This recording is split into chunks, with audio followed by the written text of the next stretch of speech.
The 10 most peculiar indigenous tribes with mysterious customs in the world. Women who wear neck rings to create the longest human necks. Boys who must endure the torture of bullet shares during their coming-of-age rituals. The male privileges of the number one tribe will leave everyone's jaws dropping. In this episode of Guidepedia, we'll take you to witness those strange and unusual cultural practices. Some of these activities might be familiar to you from games. Click subscribe. Now, let's begin. The longneck tribe. The longneck tribe consists of the Padang ethnic minority living in northern Thailand along the Myanmar border. Local people believe their ancestors were dragons and phoenixes, and they all hope to live such a good life. Therefore, women imitate the phoenix's slender, long neck by elongating their own necks. According to local customs, when girls are 5 or 6 years old, they receive several hours of massage. Then, specialists wrap brass rings about half an inch thick around their necks, while placing brass bracelets weighing about 2 pounds on their limbs.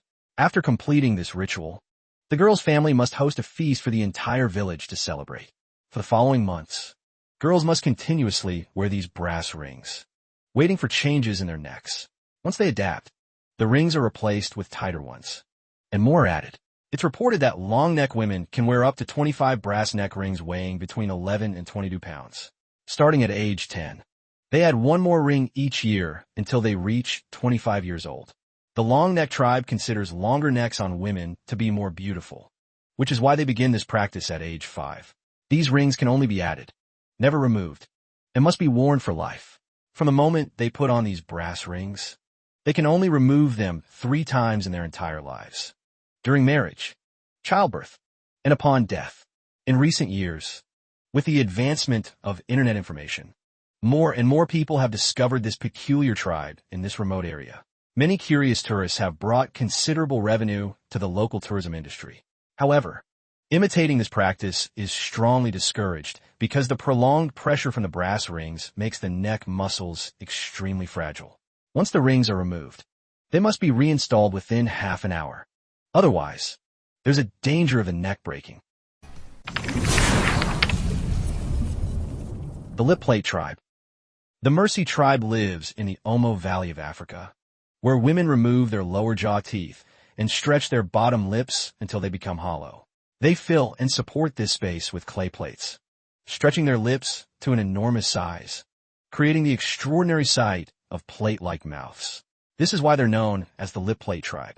Simultaneously, they pierce their ears and wear discs that enlarge their earlobes. Both women and children display traditional body markings. The custom of wearing lip plates dates back to the 19th century. Back then, Mercy women considered lip deformation beautiful and used this method to attract men.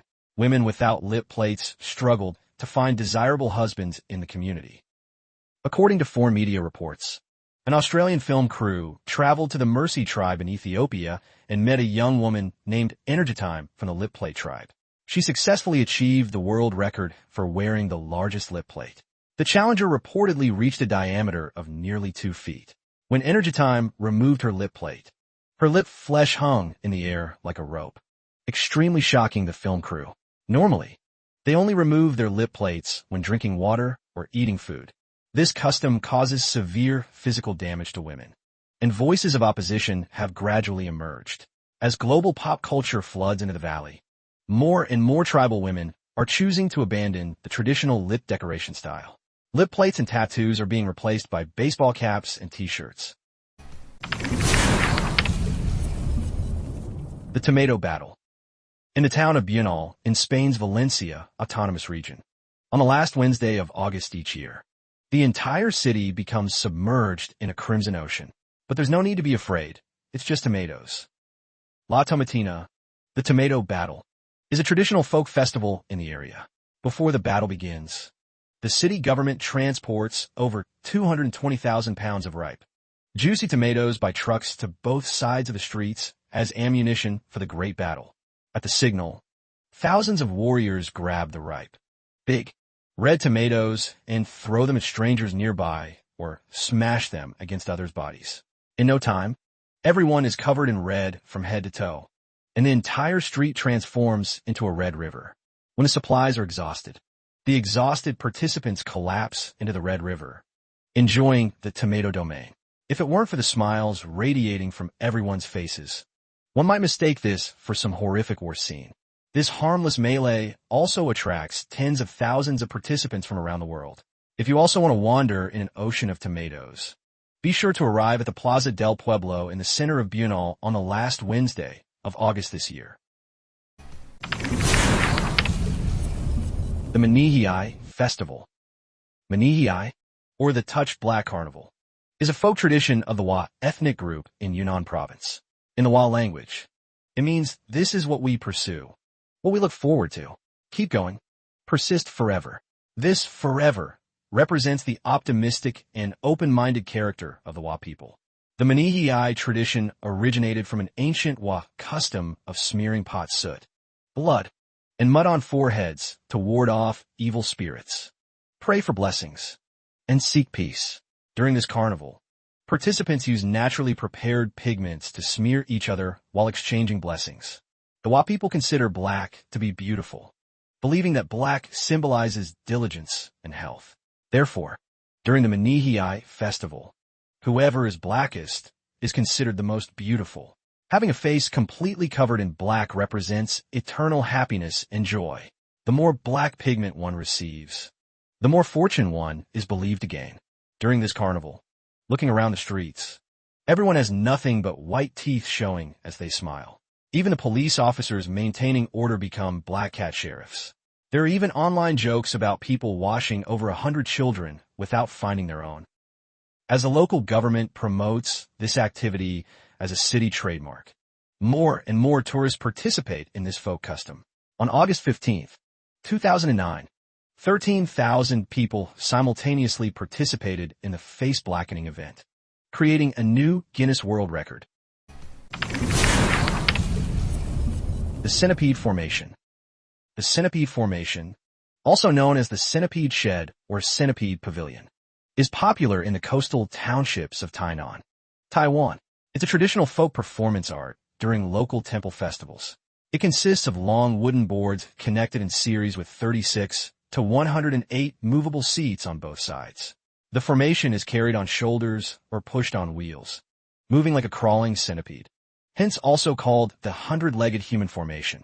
Legend has it that in the past, from the Bazhang River Basin in the north to the Donggang River Basin in the south, especially in the Zingwen River Basin in Tainan, flooding was common. Locals called these floods Qingming snakes. Folk belief held that centipedes could suppress these Qingming snakes, and the centipede formation possessed divine power to ward off evil, expel demons, and eliminate disasters. In some temples, tablets are set up to worship centipedes. During large-scale procession ceremonies in Tainan, the centipede formation serves as the vanguard. Since only children can participate in this formation, the number of participants is limited. To allow children to experience this traditional folk art, whenever registration opens, spots are filled instantly. Children under 12 years old dress up as historical figures or deities, sitting on the moving formation while throwing peace charms, spreading good wishes. Due to the special formation of the centipede array, various regions often apply for world record certifications. On February 18, 2011, at the Jili Jinang store in Tainan City, during the triennial Xialongxiang 5 Dynasty King Teaching Ceremony, the world's longest parade float was officially created, a human centipede formation measuring 662 feet long, breaking the previous world record. On May 14, 2011, the Jincheng City God Temple officially created the world's longest purely human-powered centipede formation. This shoulder-carried centipede formation was 577 feet long, featuring 200 costumed children, 868 carriers, and 178 staff members. It could parade around Jincheng Town's urban area for 5,512 feet. The scene was truly spectacular. The Cheese Rolling Festival. The cheese rolling is a traditional sporting event in England with over 500 years of history. Today, it has become a major international event. Every year in late May, The British people gather on Cooper's Hill in Gloucestershire. When a massive cheese wheel weighing about 6.5 pounds rolls down from the hilltop, countless gentlemen begin a frantic chase. Due to the steepness of the slope and the rapid descent, many contestants tumble down the hill just like the cheese they're pursuing. Consequently, numerous medical and emergency aid organizations stand by at the scene, ready to respond at any moment. The first person to catch the cheese wins that wheel of cheese. The runner-up receives a 5-pound sterling reward, while the third-place finisher pockets 3 jingling coins. Despite the modest prizes, these cheese warriors willingly endure being covered in mud, bruised all over, or even rendered immobile. The wildness displayed by the typically genteel British during the cheese festival astonishes outsiders. Of course, very few people have actually managed to catch the cheese to this day. Most just roll frantically down the hill. Although participating in the cheese rolling festival carries the risk of injury, it represents both a demonstration of courage and respect for ancient traditions, as well as a rare opportunity for indulgence and revelry. Why not join in? If you're physically strong and extremely confident in your running and jumping abilities, then go all out, but be prepared for some pain. Facial tattoos and nose plugs.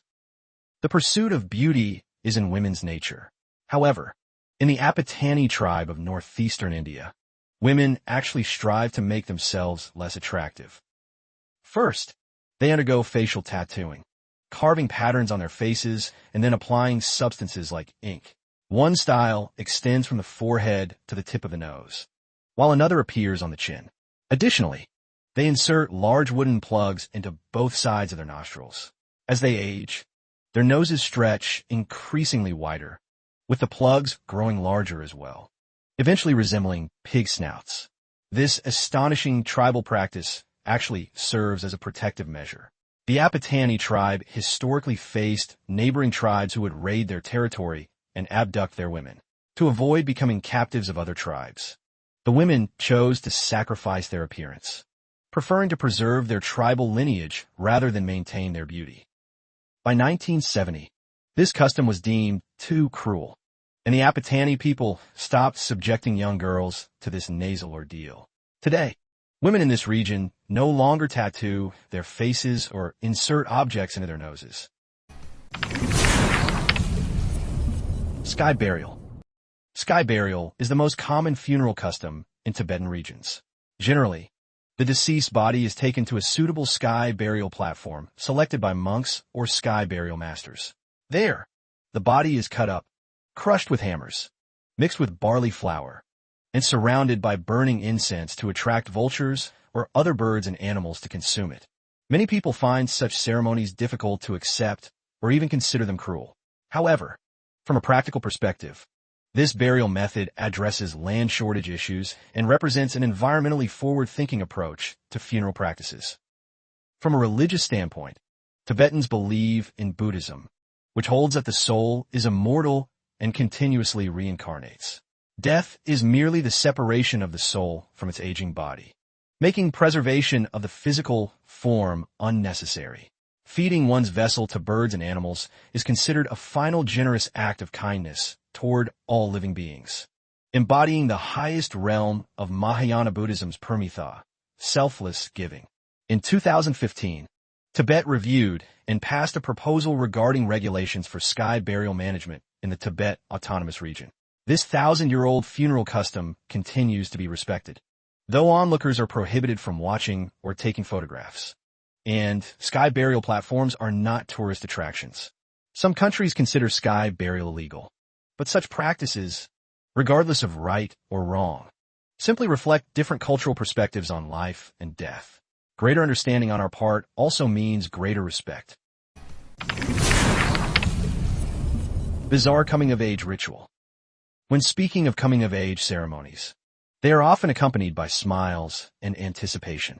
However, in a tribe in Brazil, there exists a terrifying coming-of-age ritual that makes one fear growing up. The Satirma tribe, note, corrected from Saturmo, is located in the Amazon tributary region of Brazil. Before the annual coming-of-age ceremony, tribal members use palm leaves to create glove-shaped devices. then place captured bullet ants inside these gloves.